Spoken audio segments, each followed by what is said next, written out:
Welcome to Making Change Radio here on Radio Fairfax. I'm your host, Catherine Reed, and joining us tonight is Kate Ayers. She is the Executive Director of ReEstablish Richmond. This is a nonprofit organization that works with new immigrants and refugees who come to the Richmond area. Thanks so much for being here, Kate. I have to say I am so delighted to talk to you more about what this organization is doing. Thank you, Catherine. I'm so excited that you reached out to me, and I'm excited to talk with you as well. You know, I am amazed. You and I have a mutual friend, Jonathan Zuhr of the Virginia Center for Inclusive Communities. He's also been a guest on the show, and he's a good friend of yours. And I stumbled on him too, and told him I was just so surprised that I keep finding wonderful organizations all over the Commonwealth of Virginia that are doing what I call the heavy lifting of humanity. You know, and I know that a lot of your organization, as other nonprofits, depend a lot on volunteers, you know, and absolutely. You're a self-starter. So give us a little bit of the background founding story, because I think a lot of our listeners are not going to think, wow, refugees resettle in Richmond. Well, they resettle everywhere, including in Northern Virginia. But people are not, but people in their own communities are probably not even aware of the number of refugees or people who come here to be resettled through government agencies all across the Commonwealth. So share a little bit about the founding story and kind of how you came to do this work. Yeah, well, you know, it's a really interesting story. So my journey kind of began.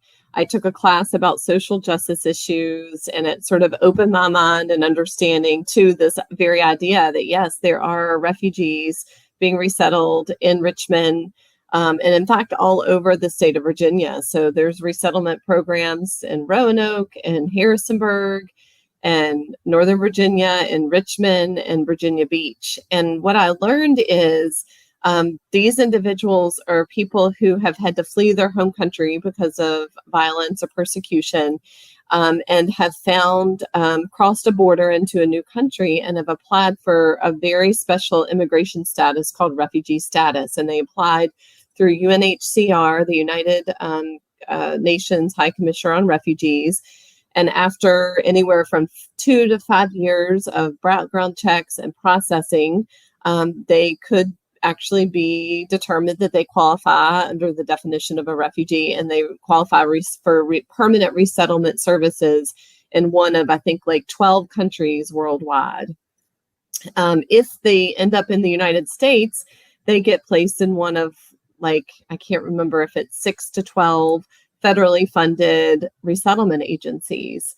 And those agencies range from Commonwealth Catholic Charities, International Rescue Committee, Lutheran Family Services, Ayers, which is the Jewish resettlement agency. And these agencies are tasked with providing initial resettlement services to people who come into the United States or invited to the United States as a refugee to resettle permanently. And they do things like get people their initial apartments, sign their kids up for school, make sure everyone's fully vaccinated, getting them, enough food, and help them looking for a job. And so those agencies do really important work. And I ended up getting my feet wet volunteering with Catholic Charities. I was a mentor for a new family and just sort of fell in love with this idea of welcoming a neighbor.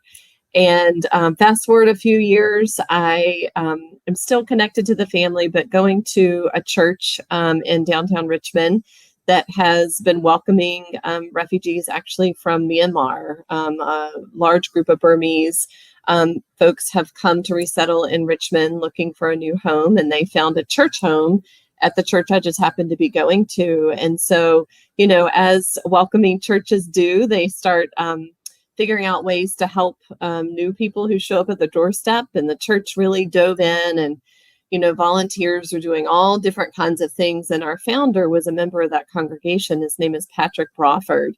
And he was actually participating in a larger leadership conversation for leaders across the Richmond metro area, learning about the system that really is set up to support people initially when they first come in. But after their initial period, just a pretty short period of time, anywhere from 6 to 9 months, is really all of official intensive support that families can qualify for when they first arrive. They're sort of left to figure out the next stages of resettlement on their own. And so because of that, resettlement agencies really rely heavily on community partnerships through faith communities, and just other local nonprofits. And our founder found out that Richmond had some resettlement agencies, but there was no sort of organization to sort of fill in those gaps and walk alongside with families, for a long time. And so he founded the organization very intentionally as a non-faith-based organization, because at the time the resettlement agencies were all faith-based, and understanding that many people come because of religious persecution in their home countries. We wanted to be sort of a neutral space. We wanted to be an organization that really strategically filled in gaps with services. So we talked to the agencies and the community and find out what else is going on before we determine what we were going to do. And then really to extend our services beyond just the refugee community. So, immigrants come here for many different reasons. Some of them have the privilege of having that refugee immigration status because it's pretty protective, but there's lots of people coming here seeking asylum. People have come here for other reasons that also need some support. So we fill in that gap. And then we also walk alongside. Somebody when they first arrive needs very different things than somebody who's been here for 5 years and is ready to buy a home or apply for citizenship. And so we just wanted to be sort of a grounding place for them to connect to resources along their journey.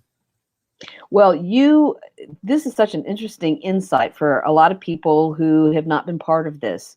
For those of you who are just joining us, this is Making Change Radio here on Radio Fairfax. I'm your host, Catherine Reed, and we're talking with Kate Ayers, who's the Executive Director of ReEstablish Richmond.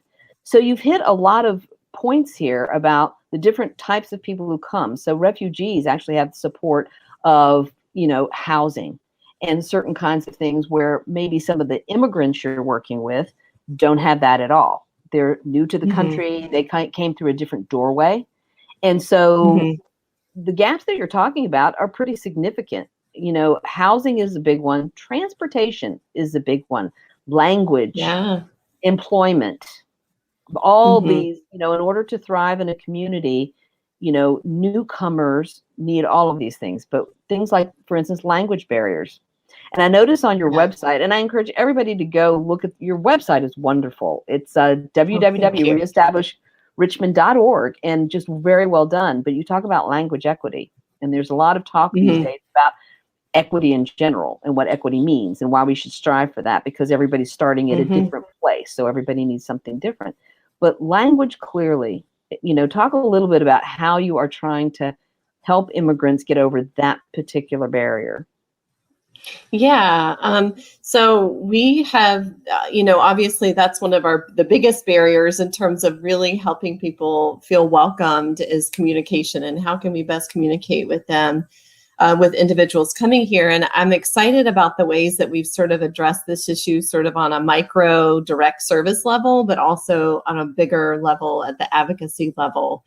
Through our programs, we are able to offer whatever information that our clients need in their native language, whether it be employing local refugees and immigrants to serve as our interpreters, or hiring them to translate documents into languages so that they can understand them.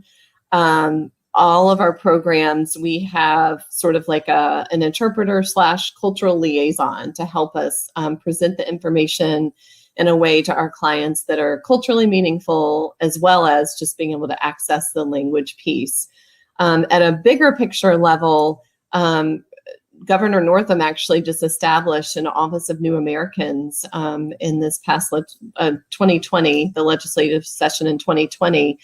And with that, he also established an Office of Equity, Diversity, Inclusion. And so both of those roles, I think a lot of what that group will be doing. I'm on the advisory counselor for the Office of New Americans, and we're going to be looking at language access and what it looks like across all government agencies. Because right now, we have certain laws in place that say by law we're supposed to be providing people with meaningful access to language, but in practice that's not happening. So,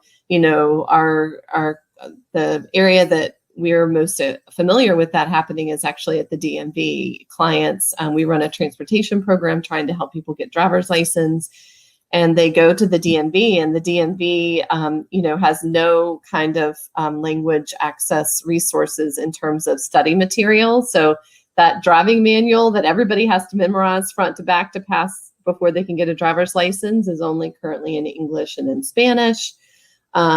None of the practice questions or study materials are published in any language other than English. Of course, you're not able to bring an interpreter with you to the DMV for most things.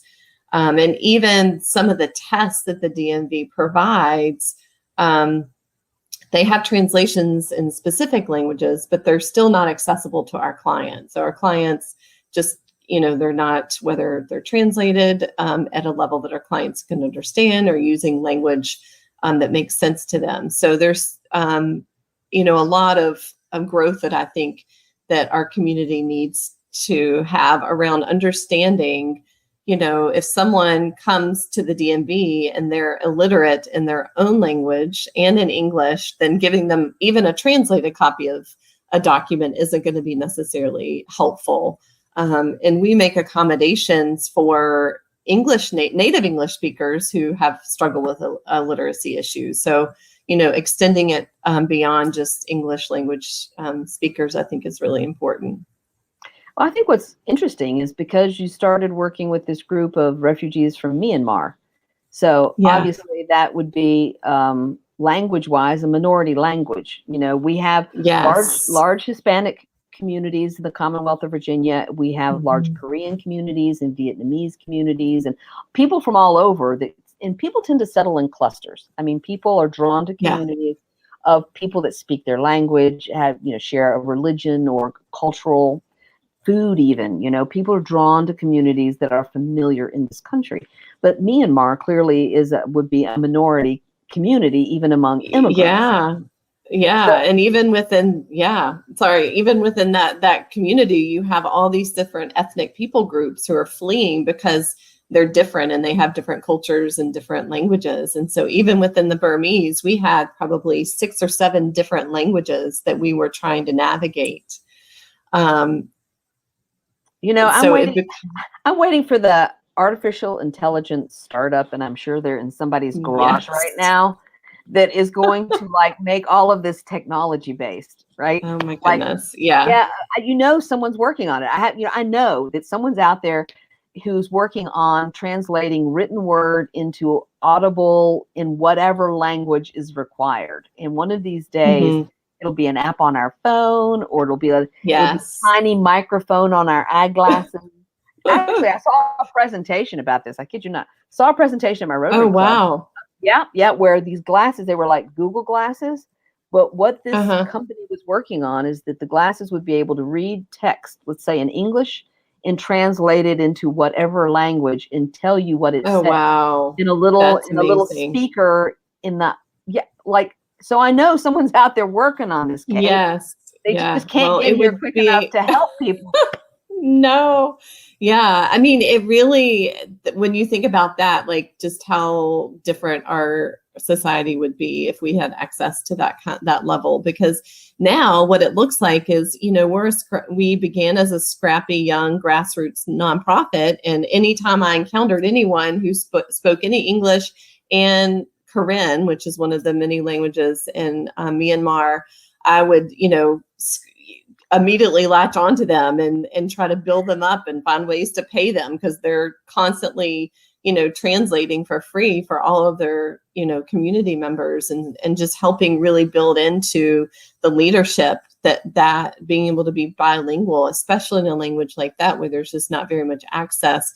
And so that's been one of the things that we really have been able to focus on over the last couple of years, especially, is building our cadre of interpreters, and many of these folks are not trained interpreters, but we're trying to provide the professional development and the support, and be able to pay them enough so that it's a meaningful work for them, because it's our lifeline to be able to work with many families. Well, you bring up something really important here too about people's skill sets and about the limit of volunteers. For those of you who are just joining us, this is Making Change Radio. I'm your host, Catherine Reed, and we are talking with Kate Ayers. She is the Executive Director of ReEstablish Richmond, and they work with new immigrants and refugees being resettled in Richmond. And as Kate has pointed out, there are these communities of refugees and immigrants all over the Commonwealth of Virginia. But ReEstablish Richmond, and I encourage you to go to their website, which is reestablishrichmond.org, or find them on Facebook or find them on Instagram, because they're just doing what I would say is best practices. I'm just incredibly impressed by the work that you're doing. But again, you have volunteers, you have people who serve as mentors, and I have to tell you, the mentorship model for helping people, there's no substitute for the one-on-one connection, for the kinds of things that come up, whether it's helping people with employment or housing or transportation or all of these things that people just need support. But then there are the things that come up that nobody expects, the crises, the unexpected something.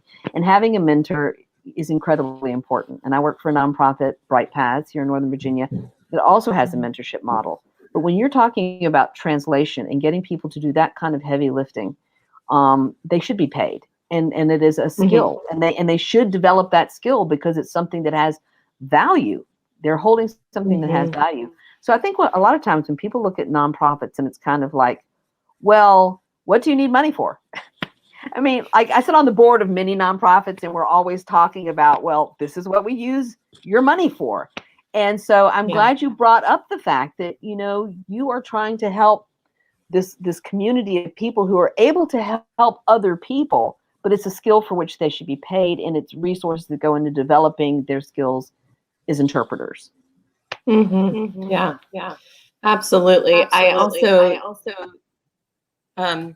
see it as, when you're looking at your organizational structure and all this talk about equity and inclusion, and what does it look like to build an equitable organization, except for to really provide the same level of support and voice, and centering the voices of the communities that we're trying to support. And it's we've been our volunteer base is amazing.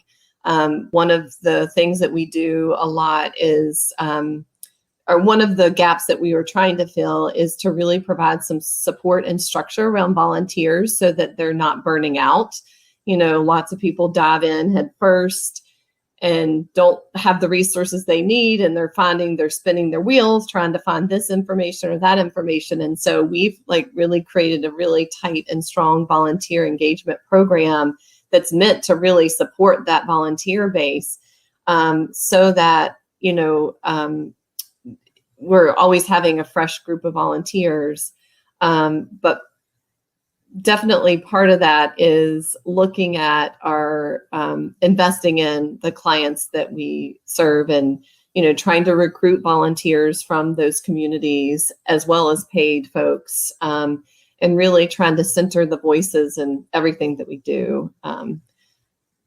Well, it's a big job. So I know that you are doing a lot. And again, looking at your website, your programs, you have a volunteer portal on your website. I mean, there were just so many impressive things. I'm like, oh, look at this and look at that, just really well done. And so I'm kudos to you, because you've invested time into making that a working website, which not everybody, for a lot of reasons, not all nonprofits have the ability to do that, but you've done it really well there. And so let me ask you about COVID. And, I can tell you from our nonprofit experience, everybody shifted to virtual, and it was a challenge. And it also offered up opportunities we were not expecting. More people volunteered to be mentors. We suddenly had people who were like, because it's virtual, they weren't driving someplace to meet somebody. It was virtual. And so there's things we're keeping out of this past year's experience as a nonprofit that were kind of aha moments about different ways that we could do what we were doing. Have you had this sort of similar epiphany about having to pivot some of your things? Yeah, absolutely. And I'll say, I have the privilege of working with an amazing team of individuals who are, with us because they want to be there and they're excited to do their job. And so it makes moments like when we're sitting around the table and I have to say, okay, we're going to completely change our entire model. We had just gone through 6 months of strategic planning and ended in February. And then in March, we were sitting around the table saying, okay, what are we going to do? Because our model is very much community-based. We go to clients' homes for all of our initial assessments. Everything is in person. And so it really sort of, I think we started with, okay, what do our clients need? And initially it was information. And so that sort of really motivated us we need to build a web page on our website and make our website more friendly for our clients. So, we were able to add some translation things, and we created a whole page of information about COVID because there was so much information. And speaking of language access and equity, and really what does that look like? And so we started with, how do we get the information our clients need to know to them in a language that they can understand? So we started with the COVID webpage, and then we started looking at all of our models of programming and, things like, our clients, don't all have really strong internet access and cell phone plans that allow them to talk on the phone or to text on their phone as much. So maybe we need to invest in buying staff cell phones so that we can communicate with them on WhatsApp, because that's a preferred, easier application to use. So like really finding ways to better connect with our clients in a more meaningful virtual way. And then beyond that, our two biggest barriers to any programming started with transportation and childcare. So if we were going to have a program, we had to figure out how we were going to solve those two barriers. And in a virtual world, at least, transportation is no longer a barrier. But then you have the digital literacy issue. And so we have a lot of volunteers. Whenever we run a program online, we deliver materials, and that delivery person makes sure that they're able to access the Zoom or whatever platform we're going to have our program. So a lot of different, as everyone else, ingenuity and just thinking outside the box. And I know it makes me sad because I know that there's definitely still clients who aren't able to connect virtually in a meaningful way. And I know that those are the people who are falling through the cracks across the board. And so, we're just looking at now ways to start re-engaging people in person as our staff is vaccinated. And like you said, sort of figuring out what things are we going to keep and what things are we going to toss out. It's been a learning experience for everybody, I think, in the nonprofit world, in human services nonprofit world, where so much of it was the in-person, so much of it was the connection, the in-person connection, and that's how that's how we deliver services. And but I do think that it was a learning experience. My Rotary Club meets by Zoom. People are still figuring out that mute button. You're on mute. You're on mute. But people have developed skills that they never probably thought they would, because the incentive, and I say this all the time, the motivator is you have a goal. And so a lot of people, particularly older people, when I talk about my Rotarian peeps, it's kind of like they couldn't see their grandchildren for a year either. And so, and we had volunteers. I work with an organization. We have seniors in the classrooms of Title I elementary schools, and we had to pivot to virtual. And let me tell you, those volunteers stepped up and they learned how to do things. That's amazing. Yeah, it is amazing. And so what we have found is there are things we're going to keep. We want to go back to in-person. In-person is what we do. Volunteers want the in-person. Everybody wants the in-person. And yet there have been alternatives brought forward that have value. So for those just joining us, this is Making Change Radio. I'm your host, Catherine Reed, and we are talking with Kate Ayers of ReEstablish Richmond. And their organization works with new immigrants, new Americans, and refugees being resettled here in the Commonwealth of Virginia. And you can follow them on Facebook. You can follow them on Instagram, ReEstablish Richmond. So before we go to our break, I want to talk a little bit, and we can talk more about it, is you do great advocacy work because you're right there in Richmond.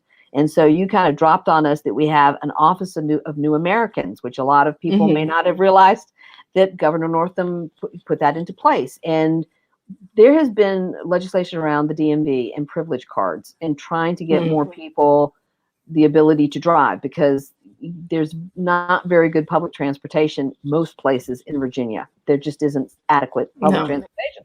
If you don't have a car, it's hard to work, get your kids, get health care, get anything. So it sounds like you have been very effective in your advocacy and working on some of these things like the privilege card. Yeah. So that's really how we kind of got our start 10 years ago. Was somebody said, hey, we have a lot of refugees and immigrants here and they need to get places. And so it started with me trying to figure out public transit in Richmond. Found out very quickly in Richmond, it will only get you so far, and certainly is not a long-term solution. So we really moved into helping people get driver's license, and doing a lot of advocacy at the DMV, helping them understand the different languages our clients speak and the different needs that they might have, and trying to get in the different documents that different groups of immigrants might have, so that they can get a driver's license. And then two local senators and a lot of local immigrant organizations kind of came together. There's an organization called VACALAO, Virginia Coalition on Latino Organizations, that really banded together to argue and make a strong argument for this driver's privilege card that the General Assembly approved actually it came into effect this past January. And it does allow any immigrant, whether documented or undocumented, to get a driver's privilege card. Now, I say whether documented or undocumented, but of course they still need documents, some sort of documents. They need things like taxes, tax documents to prove that you've been paying taxes. And so it has opened up over 300,000 immigrants can now apply for the driver privilege card, but there's, of course, so many more barriers. So all the barriers that existed that I already mentioned about language, now you're adding on all this foreign documentation around taxes and difficult just navigating it all. Plus you add on COVID and the DMV, you can only make an appointment online to get to the DMV, and I think we all got caught in that. Even my daughter, who was trying to title a new car, had to wait 2 months to get an appointment. We're going to go to a break. Join us after this break. We are talking with Kate Ayers, who is with ReEstablish Richmond. We are Radio Fairfax. Hello, my name's Matthew Moore, the host of the Psychedelic Circus. The circus has moved. I'm on Sunday nights now from 6 to 8 p.m. Join me for the Psychedelic Circus, where the buzz can shake you clean. Social distancing slows the spread of coronavirus, so if you have a fever, dry cough, and shortness of breath, call your healthcare provider before going in. More info at coronavirus.gov. Let's all do our part, because we're all #AloneTogether. Brought to you by the Ad Council. Okay, man, this is your time. Maybe you didn't choose this, but you're here now. You're gonna go out there and be an all-star caregiver. Cook, clean, be there emotionally and physically. You gotta dig deeper. Drive them to physical therapy, doctor's appointments, because that's what caregivers do. Don't give up. Show the world that you're tougher than tough. Caregiving is tougher than tough. Find the care guides you need at aarp.org/caregiving. Brought to you by AARP and the Ad Council. Wake up and text. Text and eat. Text and meet up with a friend you haven't seen in forever. Hi. Oh, hey. Text and complain that they're on their phone the whole time. Text and listen to them complain that you're on your phone the whole time. Text and whatever. But when you get behind the wheel, give your phone to a passenger. Put it in the glove box. Just don't text and drive. Visit StopTextsStopWrecks.org. A message from NHTSA and the Ad Council. Hi, we're the Goo Goo Dolls. We're fortunate that our daughters have what they need to grow and learn. But that isn't the case for nearly 13 million kids in the U.S. that struggle with hunger. Childhood hunger is a heartbreaking reality that Feeding America is working to change. Each year, the Feeding America network of food banks rescues billions of pounds of good food that would have gone to waste and provides it to families and children in need. You can help kids in need in your community by visiting feedingamerica.org. Brought to you by Feeding America and the Ad Council. If doctors told us that we'd made a breakthrough on COVID-19, we would rejoice. We'd feel hope that we could live our lives again, get back to work, back to doing what we want. Well, masks are a ticket to that freedom. We can help protect others and save lives by covering our noses and mouths, which is how the virus mainly spreads. Until there's a vaccine, grab the breakthrough that's already here. When we're out, it's masks on. A message to help keep you safe. Brought to you by the Ad Council.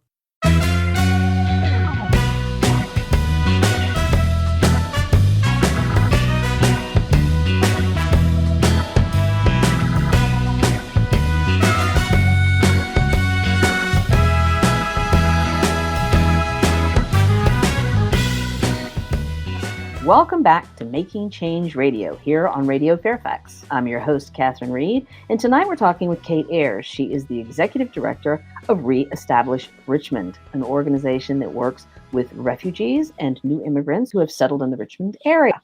Thank you so much, Kate, for being here. To me, this has been very illuminating to hear everything that your organization is doing to help the immigrants in your community, but also some of the things you've talked about, like the privilege cards at the DMV, help immigrants and refugees all over the Commonwealth of Virginia, not just where you are, but you're working on things that trickle out to every community, including the ones here in Northern Virginia. And we certainly have a high population of immigrants and refugees here as well. So you were talking about, the difficulty of navigating things like documentation. There are things for which you need a green card, for instance, and it's not as easy to obtain one as people might think. To me, my experience working with families is that it's a very long process. All of this is a very long process, and it can sometimes be expensive and difficult to navigate. And the language barriers are obviously also part of that. I'm sure your organization, that's one of the things that you're trying to help people navigate. Yeah. So we as an organization, we don't have any kind of immigration lawyer on staff, but we work very closely with our community partners to refer people to immigration attorneys, people who can practice certain levels of immigration law. And what I will tell you is, I think I mentioned anyone who goes to the DMV, has this experience of they're asking for a million different documents, some of which, for us, you've grown up in the same house in your whole life and you don't know where to put, you can't find it, right? It's stuffed away in some kind of lockbox.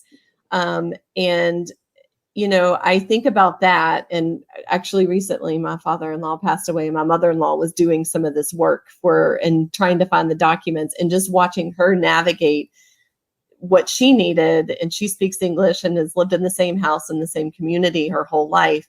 And then translate that to someone who has come from possibly a refugee camp. So they've never been exposed to, very much technology. So using computers and cell phones are a new thing when they first arrive, to, folks who, know little English, who cannot read or write in their own language or in English as well. And so doing things like just in the age of COVID, in order to do anything with documents, you have to have digital literacy. You have to be able to navigate online platforms.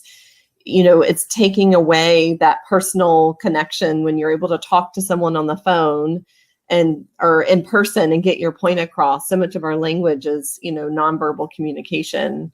And so all of that, so doing something like applying for a green card that requires intensive legal support, so you have to be able to pay lawyer fees, so many different little pieces of details. I'll never forget somebody actually on the refugee end who was applying for refugee status they had to list like every address that they've ever lived in the last 20 years.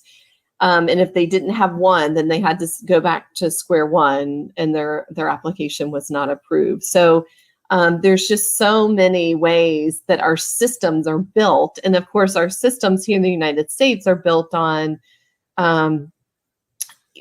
centering primarily white American experiences. And so our systems and policies are centered around those kinds of experiences. And so then people who are coming into our communities who haven't experienced laws and regulations, it's just like it's a foreign language to them. And so just the barriers of navigating a simple application, even if it's not a green card that is really complicated and costs $1,800 to file the application. If it's just something simple like making an appointment at the DMV, there's some major barriers. The woman who runs our transportation program during COVID has had to pivot and spend 20 to 30% of her time now just making appointments for people at the DMV because it really requires some significant support.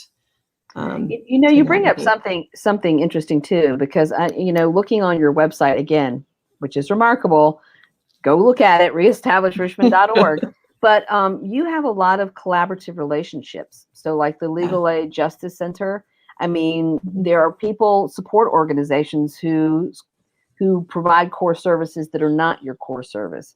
So the fact that you've got this network of other organizations who are stand at the ready for you to do like a warm handoff or, provide wraparound services for the things that are not your core competency. Really amazing to me, the list of people that you're working with. Mm-hmm. Absolutely. I mean, that's definitely just sort of built into our mission. Our mission is to connect people to the things that the resources that they need. And even though initially when I first got started, I was sort of young and naive and thought I could do all the things for everyone, that's not a sustainable model. And so through our growth into a nonprofit, we have really made partnerships and collaboration central. And so, we very much see ourselves as sort of a bridge, because there's so many amazing organizations and agencies in our Commonwealth, and they're just not accessible to our clients because of language or culture.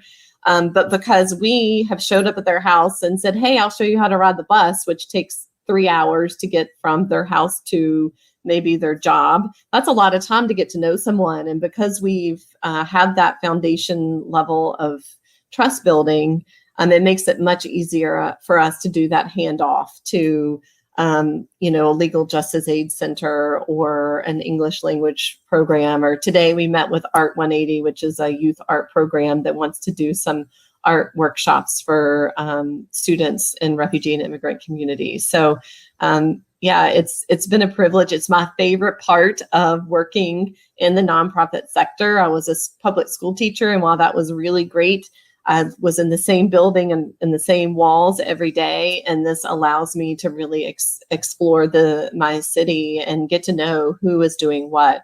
And I think that that's definitely the most important part of what we do is the connector piece. You bring up something interesting too about being a teacher and the skills that teachers have. I mean, I've done plenty of shows about the underappreciated, teachers bring something to everything they do.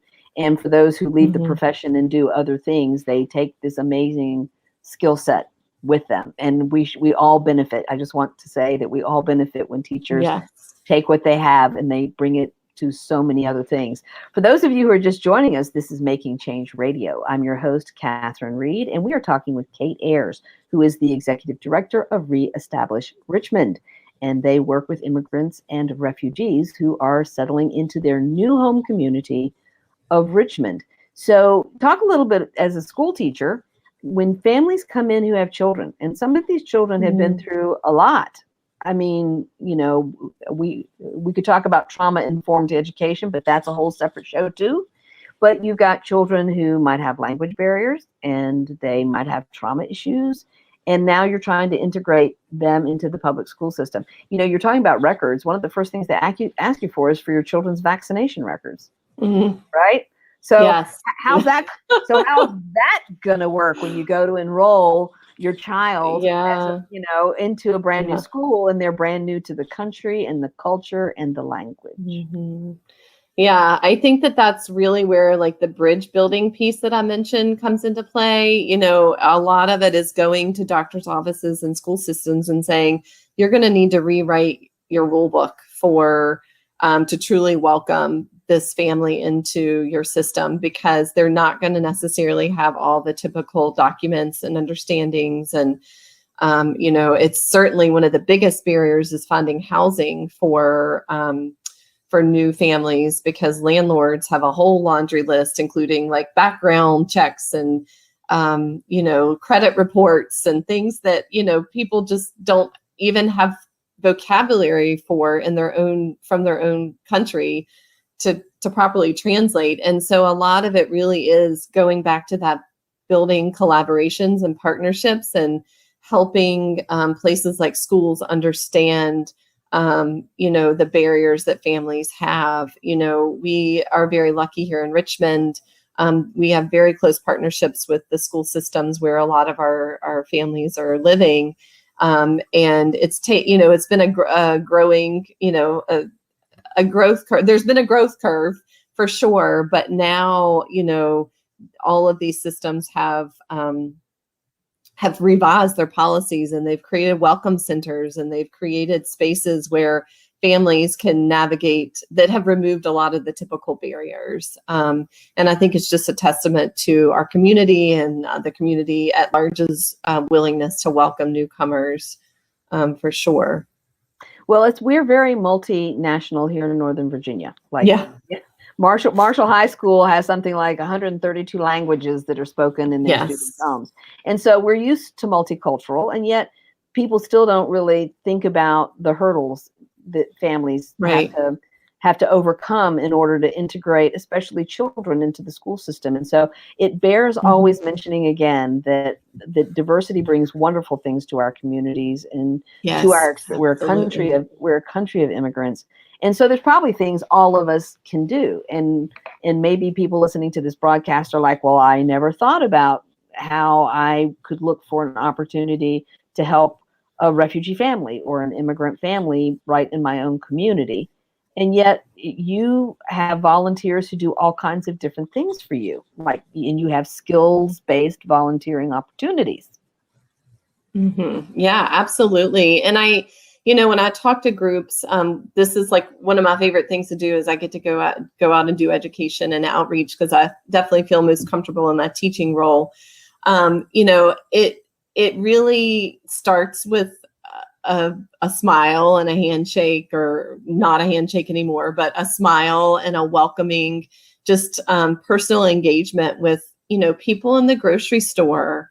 I think it's so important for us as a community to see newcomers and to welcome them. And it is intimidating to speak to someone when you think that they're not going to be able to say hello back in English. But it doesn't matter. A smile really goes a long way for someone feeling like they belong. And that's, sort of the beginning of how can you make people feel that they belong? And it could be something simple as that. It can be as something more complicated, like educating yourself about who is in your community and who is serving refugees and immigrants in the communities where you live, and where do they live and what are their needs.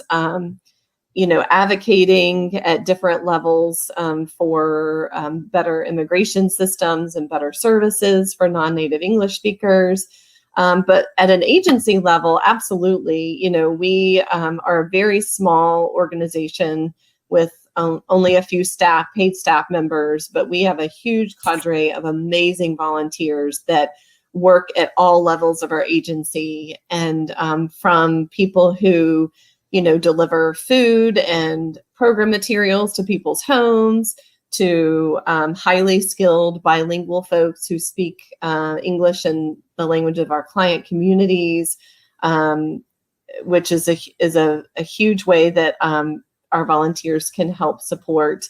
Right now, all of our opportunities are virtual. So there's, not as many barriers to people to get involved. We're matching English tutors to adults. We've just started a youth tutoring program, going back to the specific barriers. Some of the youth come with pretty significant gaps in their education. And because of how our system is, you might have a 15-year-old who has to be placed in high school because of their age, but because of the gaps in education may still be on a, basic level for literacy and lack basic math skills. And so they're trying to catch up with a lot of curriculum. So we just started a tutoring program for youth, which is exciting. A few select volunteers help teach people behind the wheel, driving skills. We mostly work with certified driving teachers, but every once in a while we have somebody who needs a little bit of extra support. Our volunteers do promotional, they do marketing for us. They do graphic design for us.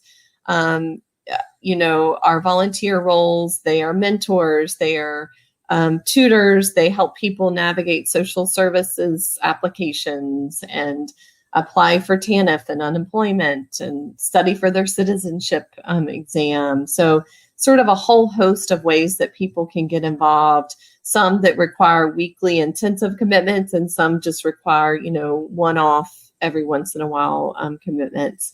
And I would, if you're interested, there are agencies, like I said, across the state of Virginia. Go find out who is in your area, find out what they need. We have faith communities, who come to us all the time. And the first thing I always tell them when they're like, we want to, support refugee and immigrant communities, I say, start with finding out who is doing what in your area, and find out, can you help what they're doing? Do you really need to create something new, or can we work together? Always working stronger together is stronger. And so, yeah, lots of different ways. And those are all such great suggestions. And I think people, sometimes just need somebody to make a suggestion. For those of you who are just joining us, this is Making Change Radio. I'm your host, Catherine Reed, and we're talking with Kate Ayers, who's the Executive Director of ReEstablish Richmond. So I did a radio show several years ago with Dar El Hijra Mosque in Falls Church. They have such robust programs for the entire community, including supporting a free clinic across the street at the church across the street. And my friend Stacy Picard is the assistant programs director for their seniors program, and she comes from the Catholic school system out in Ohio. So I would just suggest to people that when you talk about where to look for programs, be bold, go knock on the mosque door, go knock places. Absolutely. And ask, do you need help? Because guess what? They welcome everybody. And they do for everybody in the community too. That was one of the things that I really took away from that interview, is that it's about everybody in that entire community. Everybody helps everybody. You don't have to be Muslim. You just have to need help, right? Yeah. To either be a volunteer or to be somebody who is served. So I really suggest that people open their minds to the possibilities that there's all kinds of organizations doing wonderful work, and everybody can use an extra pair of hands.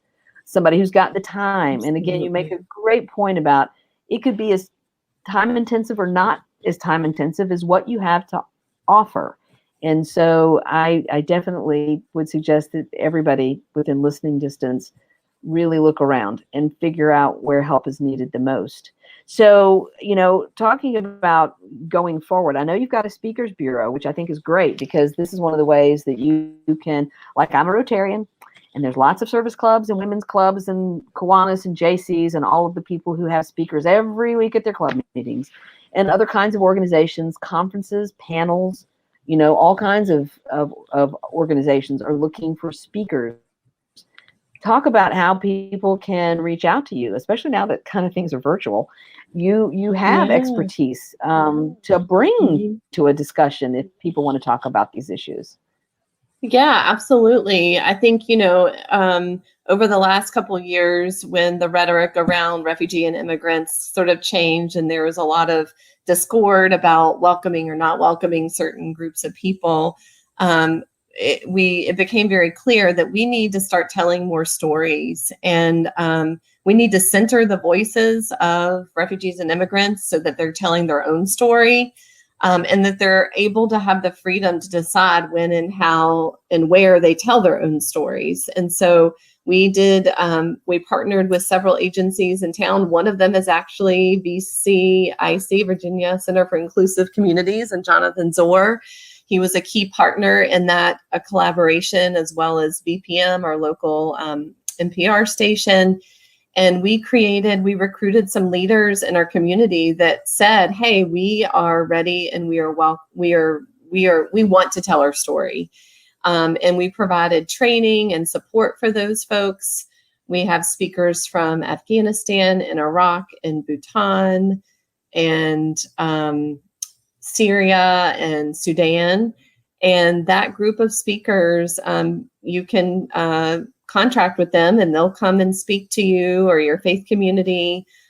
We pay them because, again, it's really important to us that if we're centering and we're relying on our community to share their expertise, that they're adequately compensated, because many of them are very busy working full and part-time jobs and supporting their families.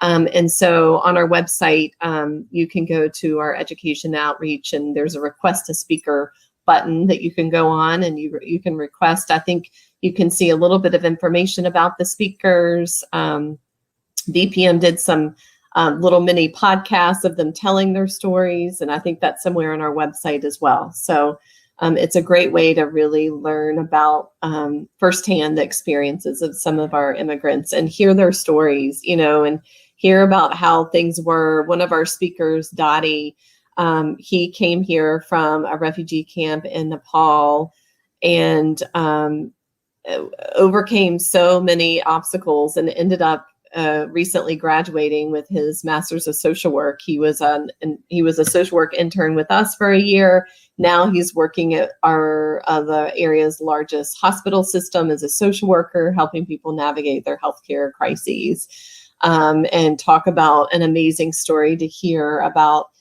all the things he started, working as a tax liberty. I love his story because he said one of the first jobs is he worked for that Liberty tax agency, dressed up as the Lady Liberty. And he worked doing landscaping and just, work that he never thought he would do. And now he worked his way through college and with a master's degree. And so it's really cool to see the stories when they kind of come full circle.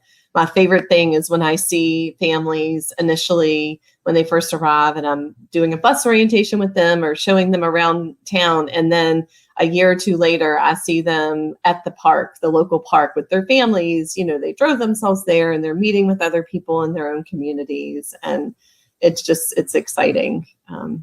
It is. I mean, I agree. I love stories too, and people remember stories. We're all moved by stories and storytelling. But, it's also an example of how investing in people is investing in our community. Having somebody who's got a master's in social work, doing work at a local hospital and helping people, that's an investment that pays off for everybody he comes into contact with. That was a good investment that was made in this person. And I hope that our listeners understand that we can all make an investment in making sure that, people who are new here bring everything they have to be successful, not just for the sake of their families, but for the sake of the community. People want to contribute. People wake up every day, they want to do meaningful, valued work. People want that. And so when we can help people who are new to this country figure out, what their gift is or what their passion is or, what they can offer, our communities win in a very big way. And absolutely. I do hope that there's been a different tenor and tone since January, and that refugees. And, we've got like 5 minutes left in the show, and I know you're not an international refugee expert, but there was a point at which the refugees coming into this country slowed down to a trickle, almost none. Yeah. Almost none. And so to have you on the show and talking about refugee resettlement, a lot of people are probably going, I thought we shut the doors and nobody was coming in. but that Yeah. has changed. But that has changed, and you're still working with people, like you said. Some people are brand new, and some people still need support who've actually been here for a few years. I mean, they still need support. So yeah, absolutely. So do you expect that you're going to see in the next 12, 24, 36 months that there will be more newcomers to the Richmond area? Yeah, absolutely. We're excited. And I spend a lot of my day having conversations with our team and our community partners about how can we use this time when things are slower to really build up our capacity. You know, we're expecting President Biden any day to sign the new executive order that would allow, I think it's 125,000 refugees to be admitted in the United States. I think we only had a few thousand in the last year. And so that's going to be, because of everything shutting down, local resettlement agencies had to close their doors. So we're looking at like, what is the capacity of different communities to resettle, and what can we do now to build our capacity and to build our systems so that when the numbers do increase, we can be ready to welcome them in a meaningful way. And yeah, I'm excited about what the next year or two will bring in terms of just newcomers. I think, unfortunately, even though the U.S. borders shut down to refugees, the world crises, continue to be exacerbated, especially in Syria and Myanmar currently. And so we're expecting there to be, newcomers coming from those areas, hopefully in the near future. And I think that's something we should be excited about. I do. Yes. I think a lot of people ended up in Canada over the last several years. And so there are people in North America who have been excluded from coming into the United States, but who aren't very far away necessarily. So hopefully, we'll have people who are ready, willing, and excited to become Americans and to join all of us in our communities and to find the opportunity. That is kind of the American dream. There isn't one American dream. There's lots of American dreams. And every person who comes here makes their own. And, I'm just in awe of the work that you're doing, Kate. I'm so glad that I kind of stumbled on you and the work of your organization because so important, so important. I encourage everybody to go to reestablishrichmond.org. I think you're going to be knocked out too by what they've managed to do. It's a great website. It's one of the best websites I think I've ever seen. And it really encapsulates your mission and articulates so well what you do. You've been listening to Making Change Radio. We talk to change makers every Thursday night at 9 p.m. here on Radio Fairfax.